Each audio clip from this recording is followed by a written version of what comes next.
estava no aeroporto, estava lendo uma matéria, e nessa matéria falava que anualmente mais ou menos 15 milhões de pessoas passam no aeroporto. E 15 mil pessoas trabalham no aeroporto direta ou indiretamente. E lendo essa matéria, eu descobri que lá tem uma sala de achados e perdidos. E essa sala é imensa, é muito grande. Tem perdidos notebooks, celulares, guarda-chuvas, tudo o que você imagina tem na sala de achados e perdidos. Aí eu perguntei para um funcionário se realmente havia veracidade. Ele disse: é verdade, a sala de achados e perdidos ela é imensa, extraordinária, e tudo você encontra nessa sala. E o meu voo era depois de 2 horas, e eu lembrei que na Bíblia nós também temos uma sala de achados e perdidos. E eu queria lhe convidar para que você abrisse a vossa Bíblia e entrasse comigo na sala de achados e perdidos, que está em Lucas, capítulo de número 15. E eu quero ler o versículo de número 3. O cerne do Evangelho é exatamente tudo isso que nós cantamos aqui, que nós ouvimos. É sempre Deus buscando aquele que está perdido. É por isso que Jesus vai dizer que Ele veio salvar e buscar a quem estava perdido. Versículo de número 3 do Evangelho ao qual escreveu Lucas, diz assim: e Ele lhe propôs esta parábola, dizendo... Se você quiser fechar a sua Bíblia ou deixar aberta, fique à vontade. Nós sabemos que Jesus, quando Ele vai trazer essa parábola, é um recurso linguístico, parabólico. É uma maneira de Jesus pegar coisas complexas e difíceis e trazer aos discípulos ou ao público de maneira bem simples. Alguns recebiam de mau grado, esses nunca entenderam a parábola. Alguns discípulos entendiam algumas das 40 parábolas contadas por Jesus. Às vezes eles não entendiam, mas procuravam o mestre depois, a qual mesmo iria explicar. A moral dessa parábola é quando os fariseus estão questionando Jesus, porque Ele se assenta na mesa dos pecadores. E Jesus então Ele propôs não contar 3 parábolas. Nessa trilogia Ele conta uma parábola. Porém, Ele cita 3 acontecimentos, mas sempre o amor de alguém, o amor de Deus buscando quem está perdido. E Jesus ele começa a falar sobre 4 coisas comuns que existem nos 3 textos. 4 coisas são muito comuns, tanto na ovelha perdida, na dracma perdida, no filho pródigo. Todas elas têm uma perda, têm uma busca, têm um reencontro e têm uma festa. Eu vou repetir, não porque você não entendeu, mas para você gravar. Nos 3 textos dessa parábola tem uma perda, em comum também tem uma busca, tem um reencontro e também tem uma festa. A ovelha perdida, quando ela se perde, ela estava dentro de um aprisco junto com outras 100. Ela se perde, nós não sabemos o porquê ela se perdeu, mas sabemos que ela está perdida e talvez nem se deparou que já estava longe demais do aprisco. E quando ela se depara, ela não lembra mais como voltar. Inocentemente, ela perdeu o sentido do caminho de volta. E o bom pastor vai buscar essa ovelha. Em João, capítulo de número 10, nós temos Jesus metaforicamente falando que Ele é a porta. De repente Ele diz que Ele é o bom pastor que dá a vida pelas suas ovelhas. Mais ou menos em Jerusalém, 1050 falsos cristos haviam se levantado dentro daquele contexto. Só em Nazaré, 72. Quando Jesus estava vindo, Ele estava dizendo ao seu público: os que vieram antes de mim, os 1050, são ladrões e salteadores. Porém este que está falando com vocês, este é o bom pastor, e este é o verdadeiro. E é este que deixa o aprisco e deixa 99 para trás. Porque somente o bom pastor, ele consegue ir atrás de uma única ovelha perdida. Nós temos uma perda, mas nós também temos uma busca. E quando ele a encontra, é interessante que talvez a ovelha já esperava uma vara, o cajado do bom pastor. E Jesus sabia muito bem, porque Ele tinha compaixão, porque em Marcos 6 Ele vai dizer: estas pessoas são como ovelhas que não têm pastor. E os discípulos disseram: despede eles. Jesus disse: não, a hora é adiantada e o lugar é deserto. Ele pegou alguns pães e peixes e alimentou estas pessoas do deserto. E Ele disse: senta todos vós. Dividiu em grupos de 100 e de 50. O lugar era deserto. Agora o texto vai dizer que eles sentaram em relva verde. Eles não tinham pastor, mas agora eles têm o bom pastor, e nada eles têm falta. e deitar-me faz em pastos verdejantes. É esse bom pastor que vai encontrar essa ovelha. E quando ela o encontra, ela já sabe. Todos nós sabemos quando fomos encontrados. Todos nós perdidos em Adão. Todos nós pecamos e destituídos estamos da glória de Deus. Mas de repente ele nos encontra. E o que a ovelha esperava? O que eu esperava? A vara, o cajado, uma palavra dura. Não foi nada disso.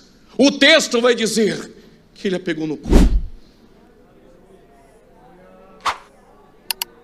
Nós não merecíamos o colo, nós merecíamos o castigo, nós merecíamos o juízo, nós merecíamos a vara e o cajado, mas nós recebemos colo do nosso bom pastor. Você que sente-se abraçado por este colo essa noite, quando ele pegou a ovelha no colo, talvez ela pensou: já sei, ele é igual a todos os outros. Ele vai me levar no aprisco agora. Ele guardou as palavras duras para me expor diante das 99. Ele vai me levar para o aprisco. Coisa nenhuma. O texto vai dizer que ele levou-a para casa. E quando ele levou ela para casa, o texto vai dizer que ele chamou amigos e vizinhos. Quem sabe a ovelha pensou: já sei, ele vai expor o meu pecado, a minha perda para amigos e vizinhos. Não. Ela não merecia, mas o texto vai dizer que por ela, ele deu uma festa. As 99, o texto vai dizer que não necessitavam de arrependimento e eram justas. As 99 é Israel. Ele veio para Israel, mas Israel não o recebeu. Acharam que não necessitava de arrependimento. Então no meio do caminho ele encontrou uma Ruth, uma Raabe. No meio do caminho ele encontrou um cego, uma mulher samaritana. No meio do caminho ele me encontrou e te encontrou. Os gentios que estavam longes e perdidos. Mas ele não disse que vai nos levar para o aprisco. Calma, não se turbe o coração. Crede em Deus e também em mim. O que ele prometeu para aqueles que estavam perdidos e foram encontrados é uma festa na casa do Pai. Se prepare para essa festa. Ele não nos leva para o aprisco, mas ele nos leva para sua casa e irá nos dar uma festa, mesmo sem a gente merecer. Jesus continua. E ele encontra a ovelha, mas agora ele diz que também tem alguém perdido. Mas é uma dracma. Só que a dracma não se perdeu fora. A dracma não sabe que está perdida, mas está perdida dentro de casa. A moeda não tem sentimento, ela se torna insensível. Está dentro da casa, canta as músicas, mas é insensível. Os louvores já não te atraem mais. Os trabalhos da igreja você até participa, mas se tornou insensível. Não consegue mais sentir a presença. Insensível, está perdido dentro de casa. E só para te adiantar, a dracma no Oriente não tinha valor nenhum. Tem uma perda dentro de casa, mas também tem uma busca. E quem decidiu buscar a dracma sabe que ela não tem valor nenhum. Aliás, no Oriente a casa é escura e precisa acender a luz, mas não é um interruptor, é um azeite que vai dentro de uma lamparina. O que me chama a atenção é que o valor do azeite é caríssimo. Centenas de dracmas não pagariam o que foi gasto para encontrá-la. A dracma não tem valor nenhum, mas nela tem um sentimento daquele que a perdeu. A dracma por si só não tem valor, mas na efígie dela há uma imagem. É por essa imagem e por essa semelhança que há em nós, que ele decidiu nos buscar essa noite dentro da casa. A moeda que estava na boca do peixe, Jesus disse: Pedro, o que tem na imagem? César. Então dê a César o que é de César. Dê uma olhada para esse irmão que está do teu lado. Se ele tem a imagem e semelhança de Deus, diga a ele: dê a Deus então o que é de Deus. É por essa imagem que ele decidiu te buscar aqui dentro de casa. Só que o azeite é muito caro E quem está perdido não tem valor. Ninguém investiria nada em uma dracma perdida. Mas quem a perdeu está aqui essa noite. Ele não mediu esforços, ele deixou a eternidade. Ele se fez carne e não deixou de ser Deus. E ele está dizendo que a luz está acesa aqui dentro essa noite para te encontrar. Você que está insensível por alguma coisa, eu não sei qual é, Ele decidiu te encontrar essa noite. Talvez você está dizendo, mas eu não tenho valor, pregador. Estou aqui dentro perdido, insensível, com as agruras da vida. Eu estou te dizendo, Ele não está preocupado se você tem ou não valor. Para Ele é um valor sentimental. Ele quer te encontrar aqui dentro essa noite. Você que está perdido dentro da casa, preste atenção no texto. Só encontra quem está perdido se acender a luz. Lâmpada para os meus pés e luz para o meu caminho é a tua palavra. Só encontra quem está perdido pelo poder da palavra. Talvez os louvores não te encontraram, mas a palavra de Deus pregada é a voz de Deus soando no jardim, procurando alguém perdido lá dentro e perguntando: onde estás?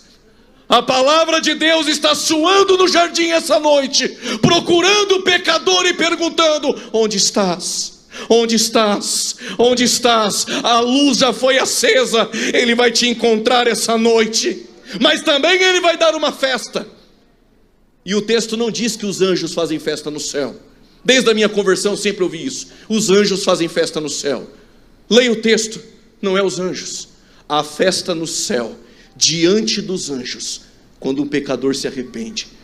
Quem faz festa é aquele que veio te procurar e te encontrar essa noite, porque Ele sabe o valor que você tem, e é por isso que Ele não mediu esforço. E a festa é muito mais cara do que a dracma, vale muito mais do que nos encontrar. Mas a graça, a misericórdia e o amor de Deus está aqui essa noite para nos encontrar. Agora Ele não fala mais de alguém perdido dentro de casa, e nem alguém que se perdeu e não conhece o caminho de volta. Ele fala de um pai que teve 2 filhos, e um deles pediu parte da herança.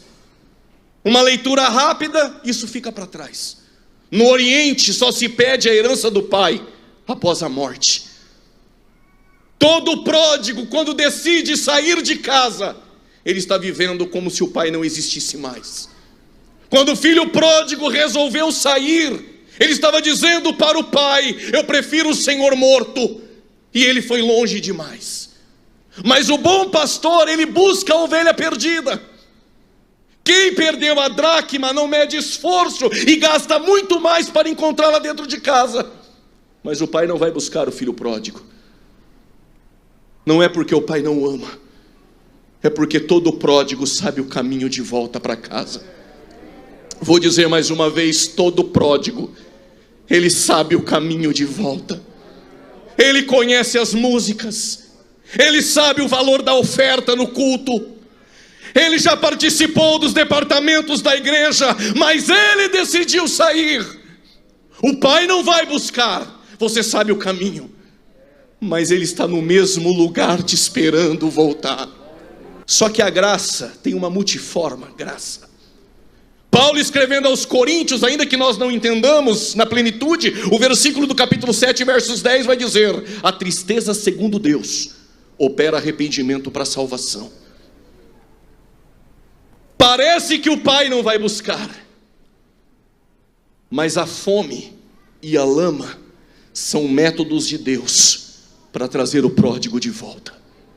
Para todo pródigo tem fome, para todo pródigo tem lama, e ele está no meio dos porcos, sem nada. E ele se lembrou dos diaristas da casa do pai, porque jornaleiro trabalha para ganhar no dia. E ele diz: até para eles nunca faltou pão. Só que na casa do pai não tem lugar para diarista. no coração do pai só tem lugar para filho. Diarista trabalha hoje, pega a bênção e vai embora. Filho tem o seu quarto. Filho tem o amor do pai. Hoje mesmo levantar-me-ei e voltarei para minha casa e encontrarei o meu pai. Quando ele se levanta sujo, o texto vai dizer que ele caiu em si. Ninguém busca o pai sem que antes a graça não habilite a voltar. Quando ele caiu em si, só o Espírito Santo faz o homem pecador cair em si. E quando ele cai em si, eu entendi. O filho pródigo é o pecador, e o pai é Deus, esperando ele voltar. E o Espírito Santo é que o convenceu e o fez cair em si. Mas cadê Jesus na história? É o mesmo caminho de volta para casa. Esse caminho nunca mudou. Você que me ouve pela internet, você conhece este caminho, e este caminho ele não mudou. Quando ele se levanta e ele vem para a casa do pai, o pai o espera. Tem uma perda, tem uma busca, mas tem um reencontro. E todo reencontro tem um choque da graça. O que ele esperava do pai era: eu já sei. Ele vai trazer uma palavra dura, vai pedir para tomar um banho, para sentar no quarto e me esperar, porque ele vai falar comigo. Ele está cheirando mal, sujo como um mendigo. Aquela noite ele receberia milhões de beijos, receberia o anel, as vestes, o calçado, mas nada para o filho pródigo foi como o beijo do pai. O texto vai dizer que o pai correu. No Oriente, pessoas de idade não correm. Deus quebrou o protocolo e foi ao teu encontro te abraçar. Depois que você já está aqui dentro, eles vão te abraçar, eles vão te beijar, mas só Deus, só o Pai dá beijo sem banho, dá colo sem banho. E ele abraçou no filho pródigo, e quando ele o abraçou, deu uma lida em Deuteronômio 21, versículo 18 a seguir. Todo filho pródigo deveria pela lei ser apedrejado pelo pai. Quem vai apedrejar? Quem a graça abraçou. Quem vai apedrejar? Quem o pai decidiu abraçar essa noite. Não era para você estar aqui, não era para nós estarmos aqui adorando ao Pai, mas Ele nos abraçou. É Ele quem nos justifica. Nenhuma condenação há aos que estão em Cristo Jesus. Sinta-se abraçado pelo Pai essa noite. Só quem recebeu já esse abraço, esse beijo, quando eu estava sujo, caído na lama. O anel não tem tanto valor, irmão. As vestes pouco importa. A tua credencial, a tua posição, pouco isso importa no reino. O que importa é o primeiro beijo e o abraço do Pai. Aos porteiros e diáconos aqui que me ouvem, vocês são os trabalhadores da casa do Pai. Vocês já viram pródigo sair e voltar. Já viram festa para pródigo. Já viram filho mimado que nunca saiu, mas também não quer participar da festa. Engraçado que vocês nunca saíram e também nunca reclamaram. Por que os diáconos e os obreiros, os trabalhadores da casa, não saem, mas também não ficam reclamando como o irmão mais velho do pródigo? Porque o texto vai dizer que para vocês nunca faltou pão. É o pão que te sustenta aqui dentro. É o pão da palavra que nos colocou de pé. E não deixa a gente sair e também não reclamar. Porque trabalhamos pelo reino, passe o que passar. Quando o pródigo entrou, só tem festa se o novilho morrer. Vou dizer de novo. Só tem festa se o novilho morrer. Vou dizer mais uma vez, só tem festa se o novilho novo morrer.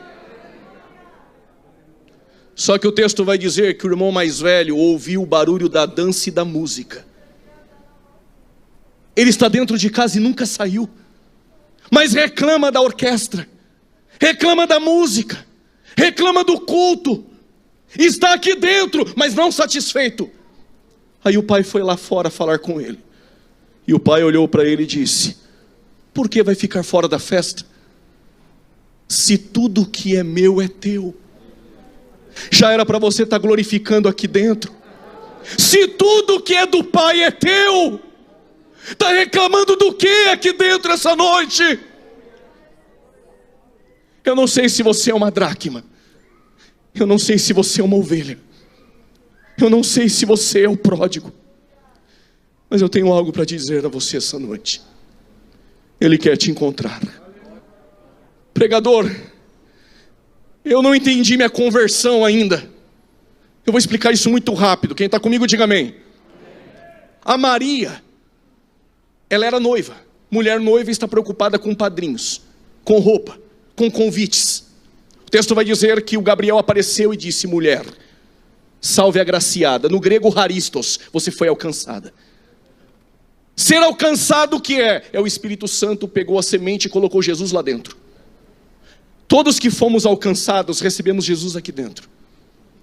A partir dali, Maria parou de se preocupar com as coisas e passou a se preocupar com aquele que vai ser gerado dentro dela.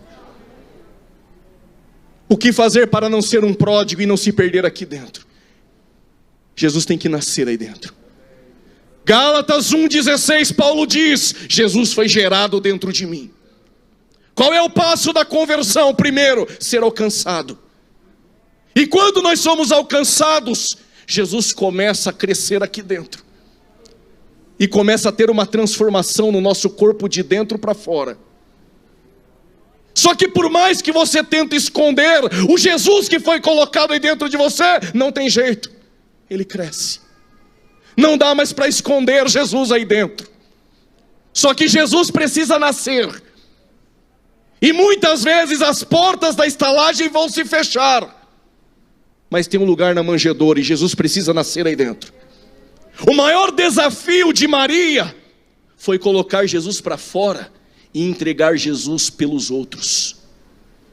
Quem tem Jesus gerado aí dentro, entrega Jesus para os outros. Só que quando Jesus está na cruz, ele olha para Maria e diz: mulher, eis aí o teu filho. O que Jesus está dizendo, eu encerro aqui com um desafio para você essa noite. Pelo departamento do Pai, pelos 21 anos, fica esse desafio que o departamento do Pai sempre faz. A palavra João, Yohanan em hebraico, ou Iones no grego, significa Jeová doador. Não basta receber Jesus. Jesus tem que ser gerado. Tem que entregar Jesus para os outros lá fora. Mas o desafio da cristandade é: mulher, cuide daqueles que estão contigo nos pés da cruz. Esse é o desafio essa noite.